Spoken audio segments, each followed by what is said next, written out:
Hi, I'm Pete DeQuincy, and we're going to be watching the sixth video, 6 of 6, in a series that provides tutorial support at training lifeguards to secure a passive victim onto a rescue tube in shallow water.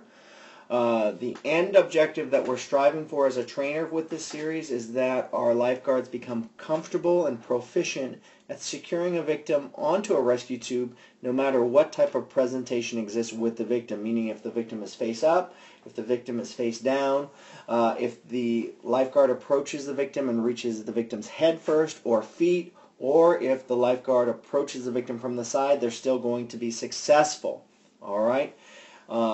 And what we define success as is that they're securing the victim onto the rescue tube in a way that, one, the rescue tube supports the victim in a face-up position on the surface and provides the sole support of the victim, allowing the rescuer to be hands-free if necessary in anticipation of additional care, or two, that the placement of the rescue tube is in such a way that the victim's head will naturally fall open, opening up the airway, and remain open.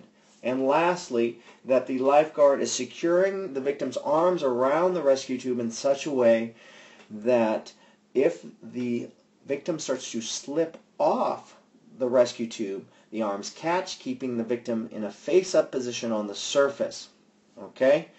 That's what we're going for. And the reason why is that what we're hoping for, if the victim is in a face-up position on the surface, the lifeguard can get in there quickly, do a quick assessment of the victim, and determine if there is a need for rapid extrication of the victim from the water to the deck, or if there is an immediate need for the lifeguard to provide patient care to the victim while the victim is still in the water.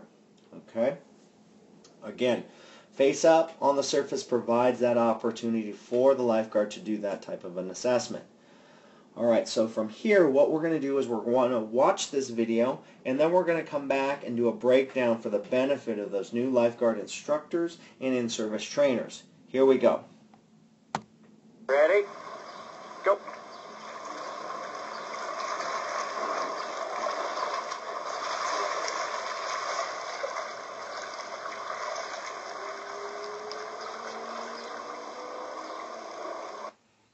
Alright, now that we've watched the video, what we're going to do is go in and see what works and what can be improved upon. This is the last in the series, and what we're seeing here, which is really different, is that each of the victims is going to be face down, which is great, but the rescue tube is going to be trailing behind the lifeguards, meaning that the lifeguards are going to make contact first with the victim, and then they're going to bring the rescue tube forward and insert it to secure the victim onto it, the rescue tube. All right, so let's go ahead and watch here. So what we're seeing is the victim is face down, and each of the lifeguards is kind of doing a modified head splint to roll the victim. Again, this is not a spinal, but they're using that method to roll the victim over and then be able to cradle the victim. See how this lifeguard is cradling the victim in his arms, okay? That's what we're going for. So he's cradling the victim with one hand here, and then it allows him to reach for the rescue tube, okay? So we've got that cradling going, and we're seeing that cradling here, and this lifeguard here is going to be doing that as well, okay?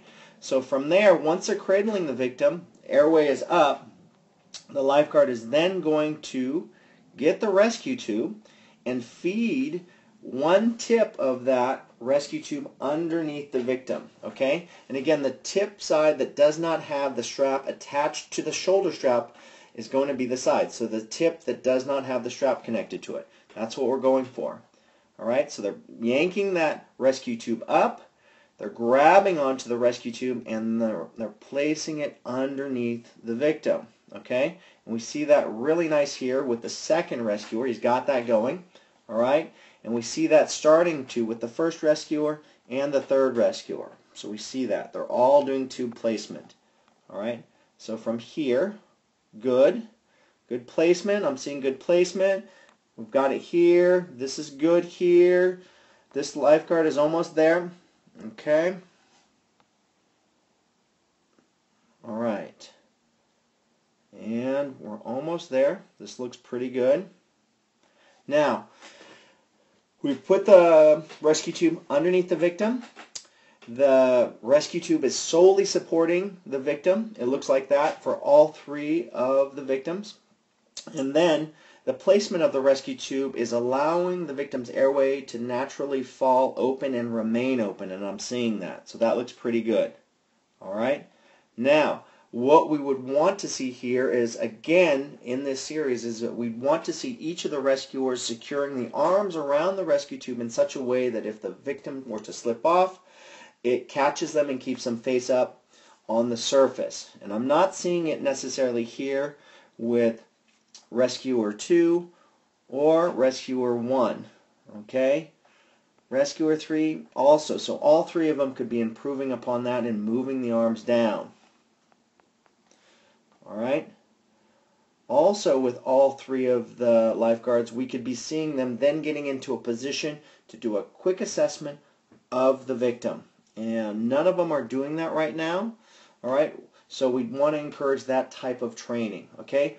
Arms secured around the rescue tube and each of the lifeguards going down and doing a quick assessment.